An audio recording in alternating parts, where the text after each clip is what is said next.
Hello, welcome to the CPTSD Book Club. I'm your host, Allison, and today we're talking about The Body Keeps the Score, Brain, Mind, and Body and the Healing of Trauma by Sir Bessel Van Der Kolk. This book is jam-packed with value, you guys. Let me tell you. I want to tell you as much as I can about it, but unfortunately, I can't tell you everything. And so I recommend you read the book, but also I have exciting news.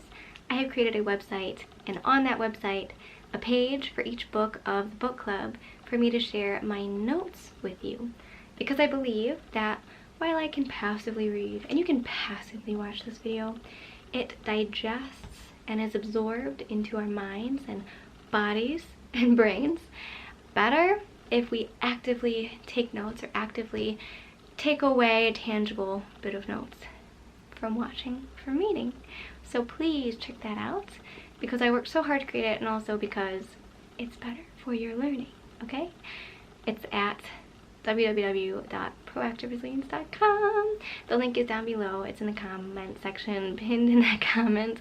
And also, you guys, feel free to email me at Allison@proactiveresilience.com if you want to say hello, tell me how you doing, whatever, okay? Let's connect. Okay, now, without further ado, today I'm talking about chapters 1 and chapters 2. So in these chapters, Bessel, Mr. Bessel here, he doesn't really go into the how-tos of healing. He more so describes what trauma is and the journey of psychology and psychotherapy from centuries ago to the present day, and the healing of trauma, what he has found works and what doesn't work. So while he doesn't get into the how-tos of healing in these chapters, he does, in the preface, the introduction, say what 3 avenues of healing he says does work, and I want to share those with you now. I'm also going to share with you guys takeaways from the first 2 chapters that are relevant to these 3 points, okay? But first, what are the 3 avenues that he says actually do go about healing trauma? The first is top-down. By talking, reconnecting with others, and allowing ourselves to know and understand what is going on with us while processing the memories of trauma. So it's pretty much in our head, in our intellect, understanding, talking, reconnecting with people rather than feeling disconnected. You know what I mean? Okay, number 2 is by taking medicines that shut down inappropriate alarm reactions, or by utilizing other technologies that change the way the brain organizes information. And 3 is bottom up, by allowing the body to have experiences that deeply and viscerally contradict the helplessness, rage, or collapse that result from trauma. Which one of these is best for any particular survivor is an empirical question. Most people I have worked with require a combination. This has been my life's work. Blah, blah, blah, blah, blah. Okay, so point by point, I'm going to share with you guys some things that I have taken away from this book. The first one, talking, connecting, understanding, processing the memories, is one that I think we all are doing right now. We're doing with each other, watching videos, connecting. Props to us, okay? There's not much I'm going to share about that point as of right now.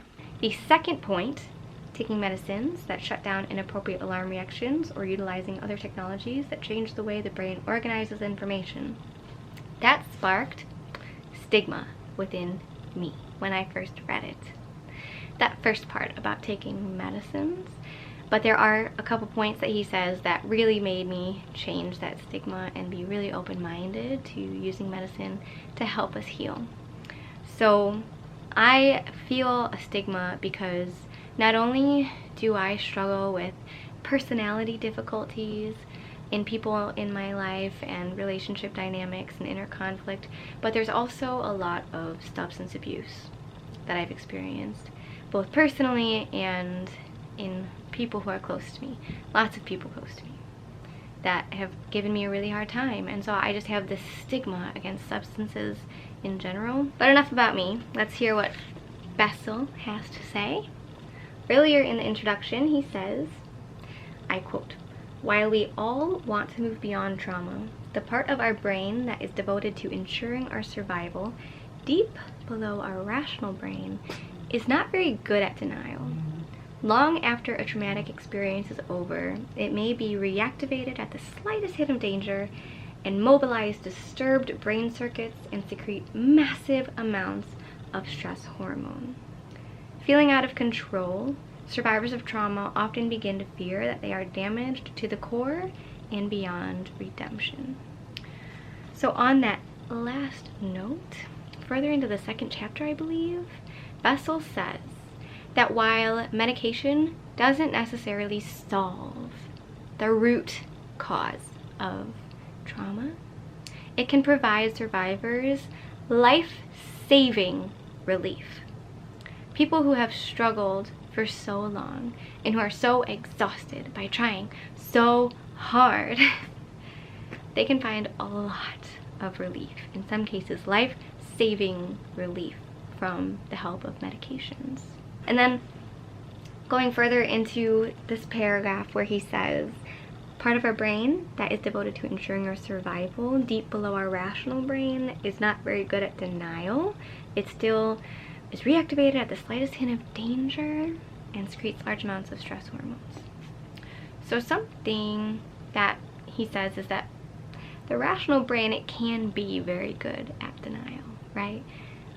We don't want to face the darker parts of ourselves. We want to lie to ourselves, you know.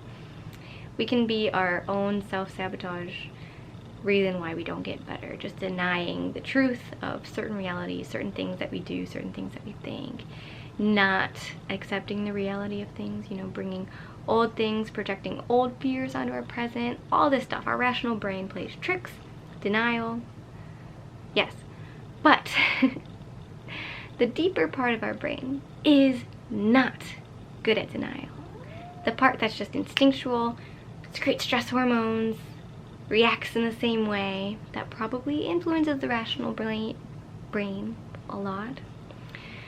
If something happens with a particular person who has caused us a lot of fear and anxiety in the past, for example, when we're interacting with that person, the deepest part of our brain, the amygdala, I think, it will release a lot of stress hormone. It will respond in that same fearful, anxious way that it did in the past, because it is not good at denial. It's not good at denying that this person is a threat to our well-being, to our safety, and therefore it just reactivates at the slightest hint of danger. And so taking medicine can curb this deep down part of our brain that is instinctual, that releases hormones unnecessarily, that perhaps keeps us stuck, like keeps our actual brain chemistry stuck in the past, stuck in our trauma response. Not a rational brain, because we can mess with our rational brain, mess with it, just like tinker in it. I'm thinking of a picture, blep.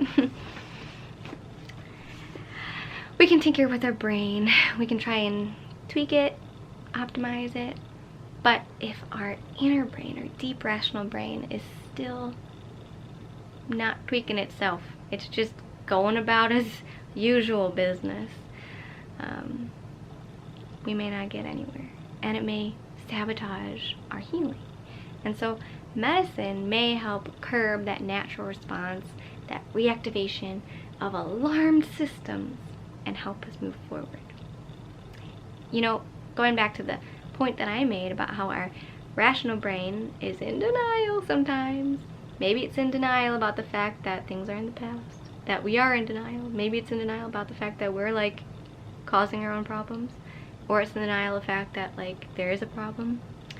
Well, our rational brain is in denial, and our irrational brain, what's deeper than that brain, is not in denial. Maybe medicines can help bring the two together, find peace, find the present moment, so that we can move forward as a healthy person. That's just a thought, but I think that's how it works scientifically. I'm just joking. Okay, what else? What else about medication? I guess I'll go through and see if I missed anything that I did want to say. Okay. I did want to say something.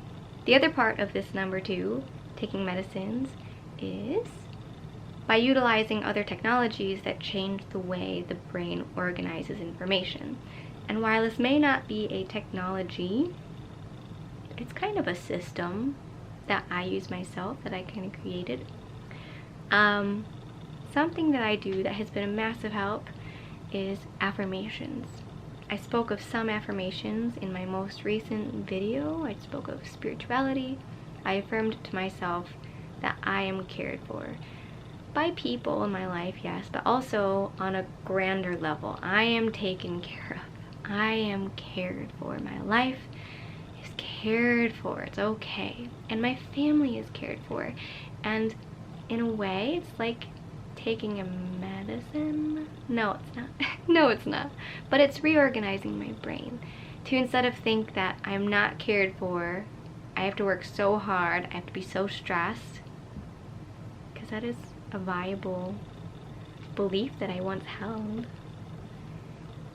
I rewire my brain. I reorganize it to think I am cared for. And over time, that's like a self-fulfilling prophecy.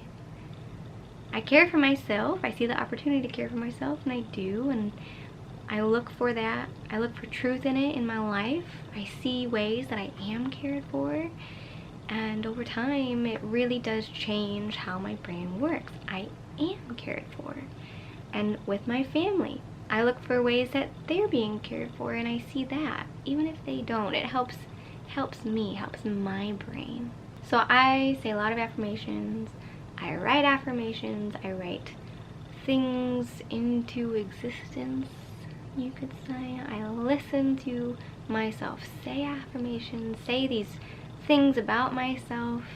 I feel like I'm gonna give you guys a whole lowdown of this whole program, this technology, I guess you could say, that I've created for myself, because it's kind of elaborate, but it's this whole ritual that I have in the morning, and it does wonders for me throughout my day.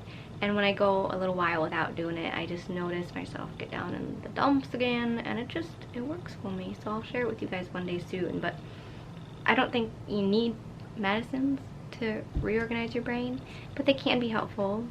I'm not opposed to them. I hope you're not opposed to them. They're very helpful. Okay, so then talking about the third point here, bottom up, allowing the body to have experiences that deeply and viscerally contradict helplessness, rage, and collapse.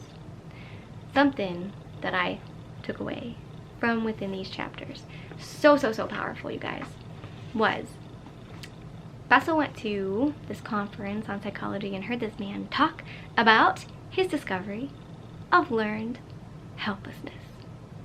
Do you guys know what learned helplessness is? Okay, it's this massive breakthrough finding within psychology. This study that Bessel went to and heard about was these scientists, it's so sad, they put dogs in cages, and the bottom floor of the cage was an electric grid that shocked the dogs when they were locked in these cages.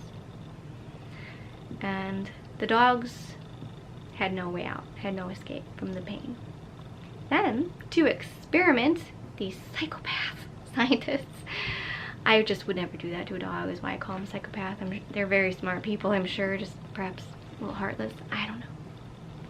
Anyways, these guys opened the doors of the cage and shocked the dogs, and the dogs didn't leave because they had learned helplessness. They didn't know that there was a way out to escape the pain, even when the door was open. Outsiders looking in, these experimenters were like, dogs, leave, go, come on, you can do it, leave the pain. But the dogs had learned helplessness. And the only way that the scientists found that they could teach the dogs to get up and go when they were shocked and the doors open was to literally drag the dogs out repeatedly, deeply, viscerally, giving the dogs the physical experience of escaping the pain, of being able to help themselves. And so, Bessel here wondered if that was the case for survivors of trauma. What if we had to literally be helped in order to learn that we can help ourselves? What if we have to experience not being in a toxic relationship to realize that healthy relationships exist? What if we have to experience health to realize that we can feel full of vitality and wellness? The mere opportunity to escape does not necessarily make traumatized animals or people take the road to freedom. Many traumatized people simply give up. Rather than risk experimenting with new options, they stay stuck in the fear they know. And further, another study found that scared animals, even if they leave a fearful environment, return home, regardless of whether home is safe or frightening. Because home is what they know.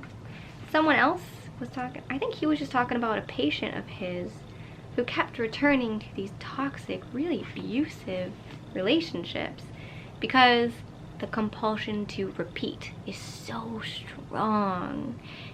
I like to think of it as like if you were to run in a circle on dirt, like on the ground, for like years and years and years, like you're living your life, that's how you live.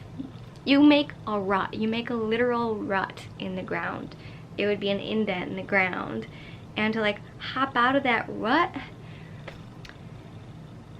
it's hard. And then like what if you like are keep going in that same momentum, you fall back in? I don't know. It's a metaphor. Anyways, this lady that Bessel worked with, she finally left this one abusive relationship, but then found magically a new person to fall in love with who was equally abusive to her, and then left that relationship and found another relationship that was abusive. And it's not magic. I said that so sarcastically, and it's sad because this is actually a reality for a lot of people. It's a compulsion. It's like, that's what I'm used to, that's what I'm drawn to, that's my rut that I'm in. Even if I escape it, I have compulsion to repeat it. Ooh, and then also, just like the title of this book, The Body Keeps the Score. He worked at a psychiatric hospital, and everyone who was in the psych hospital when he was working there was allowed to go on this excursion, and everybody went camping. And Bessel found that when they were setting up camp, everyone was kind of just standing around, like not sure what to do, and like trying to put things together, the tent together, but didn't really know how. And you know, there's not knowing what to do because of lack of experience, but there's also not knowing what to do out of severe insecurity and hesitation that is due to trauma being held in the body. He also said how when, I'll finish up this point in just a second, but how he would speak to these people, gosh, that sounded so wrong. He would speak to people in a psychiatric hospital, and they mostly had this stiffness to them, even when they're having the most relaxed conversation. Kitty cat, can you not, please? What are you doing? Honestly.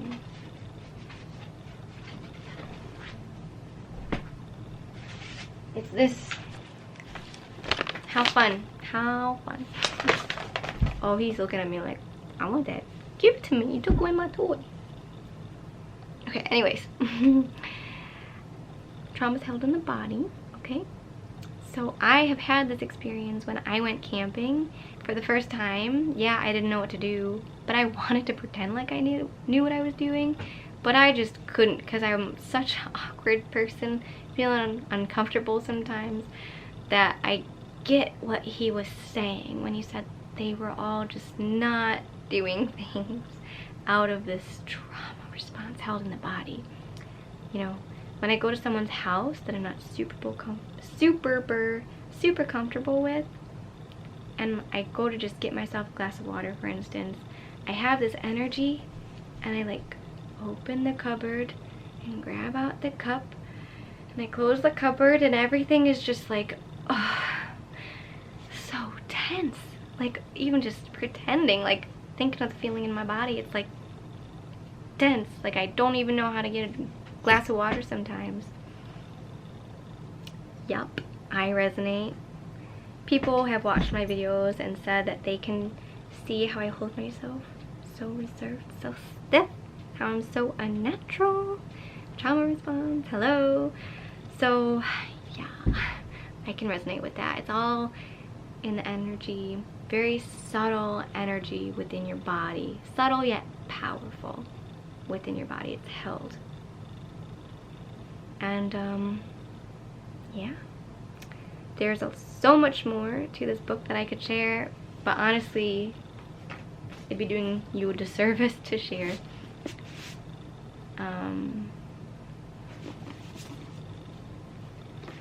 I think if you want to know more, if you really do, I recommend that you go check out my notes on my website, because I do intend on sharing quite a bit more than I did here. And also read those, come back, or just stay and share below what you took away from this video, from the notes, from the book if you've read it. Please, let's have a book club conversation, alright? Okay, thanks for watching, you guys. Subscribe for more and continue to watch more. Subscribing and watching are the best ways to support me in this channel, and I appreciate it so much. Email Allisun@productiveresilience.com if you want to talk, and buy me a coffee. Buy me a coffee if you have any financial support to pass along, because I'm about to take a trauma-informed coaching course that I'm so excited for, but it is a little chunk of cash from my wallet that, you know, if you want to help with, that'd be cool. Alright. With that, I'm out. Hope you liked it. Talk to you next time. Be well. Peace. I kissed my coffee. Now it looks like I'm smoking a cigarette. Pharaoh made a hello. Made a hello. That's what he did. Hi, kitty cat. I took your toy. I took it. Look at it. There it is. Check it out. This is Pharaoh, for those who don't know. He was sick. Now he's doing so much better. Yay. Say hello, kitty. We missed you so much. Lucy's been dominating the video game. Dominator. But we miss you. Okay, peace, guys.